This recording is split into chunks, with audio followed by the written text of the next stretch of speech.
What's going on? This is Sir Flash speaking, and let me be the first to welcome you back to Bullet Heaven for Season 3. We've got a bunch of changes in store for this season, the first and foremost being a second player. So, let's meet Daeruna.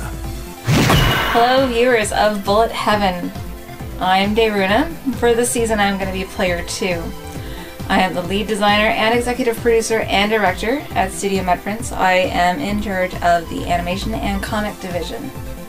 Hopefully we can get along and play just nice. I had a bunch of arcade games in it. I guess you could call it an arcade. We used to play Galaga or fighting games. I don't remember. I mean, gosh, that was so long ago. I think the last time I was down there was like 92 maybe. I can't recall what was out then. But yeah, we'd spend hours there. Galaga was a big thing. Modern shmups, Ikaruga is definitely a favorite. I mean, it's always been a favorite of mine. Janitos. That was a good game. It was definitely one of my favorites.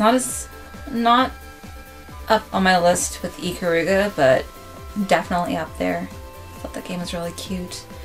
Warning Forever I played recently, and that was cool. I actually enjoyed that one. Oh, what am I bringing to Bullet Heaven?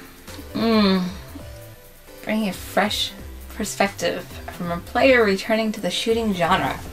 Considering I haven't really gotten into shmups in like forever. I mean, sure, I've casually played Ikaruga and Genitos, but I kind of neglected it, sadly. Preferred shooting style. Vertical. It's easier to track the gameplay and you've got more freedom of movement. Favorite shmup? Hands down, it's Ikaruga. Why is it your favorite? I love the art style, like the stages, the ships, character design. I love the character design. Shinra's character design in that is amazing. I love how the gameplay is very innovative, the switching of the polarities and absorbing the bullets. I thought that was very, very cool. Now, by the end of the second season, I kind of got a little tired of covering only vertically and horizontally scrolling shooters. So this season we're going to be changing things up just a little bit. We'll now be including run and guns, rail shooters, classic arcade shooters, twin stick shooters, and anything from indie to the latest and greatest. It promises to be the most diverse season of Bullet Heaven yet, and I hope you really enjoy the ride. Now, without further ado, Bullet Heaven, episode 42.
Here's another great example of how the old pirated NES multicarts introduced many young gamers to the wonders of import games they'd never see on store shelves in North America.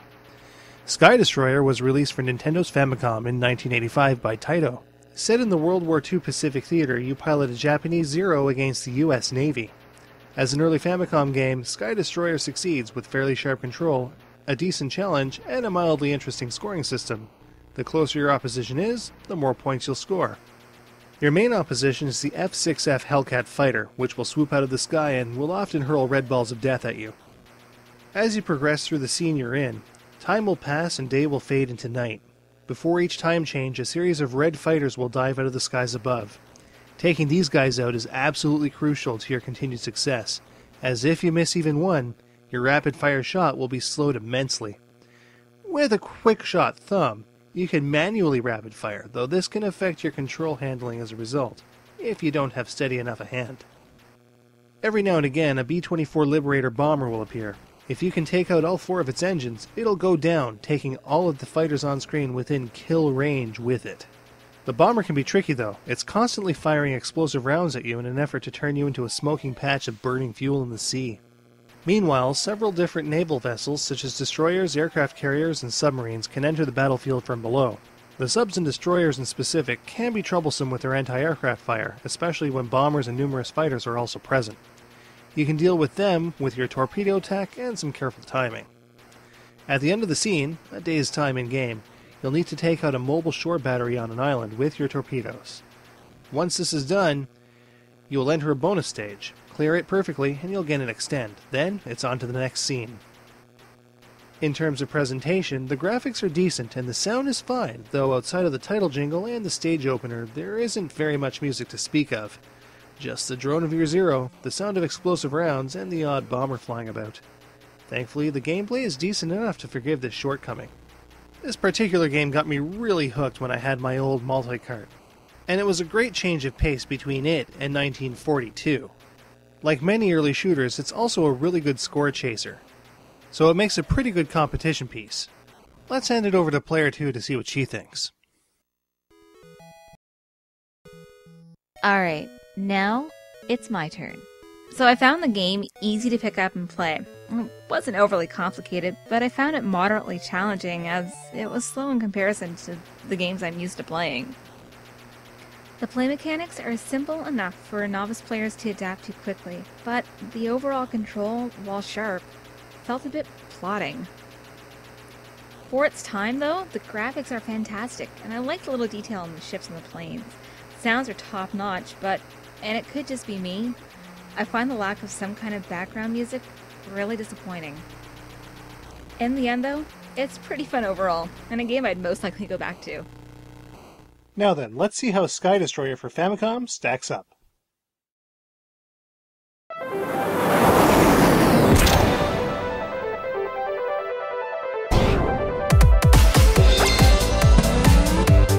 Sharp control and easy gameplay makes this game great for beginners.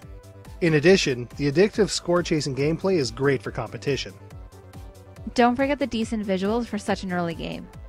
Well, visuals are one thing, but price is quite another. It's only $15 at auction for a complete copy. And now the other side of the coin. Outside of the title jingle and the little ditty between each life, there really isn't very much music to speak of at all, just the whining drone of your fighter going through the air. The lack of background music leaves our ears begging for anything else. And while it's really not a big issue, it was never really released in North America, so unless you've got a pirated multi-cart, you'll need a game converter or a Famicom to play it. On the whole though, Sky Destroyer for the Famicom comes recommended.